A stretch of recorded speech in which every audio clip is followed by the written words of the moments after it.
തൻ കയ്യാൽ അങ്ങു രൂപം ലഭിച്ചോരപ്പം നിൻ കയ്യിൽ കുർബാനയായി നീ വാഴ്ത്തി മുറിച്ചു വിളമ്പി ഏതോ ഒരമ്മ തൻ കയ്യാൽ അങ്ങു രൂപം ലഭിച്ചോരപ്പം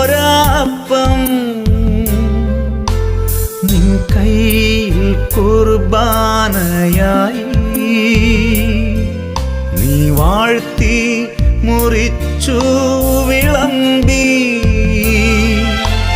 നാഥായൻ ദേഹമാം അപ്പത്തെ അവിടന്ന്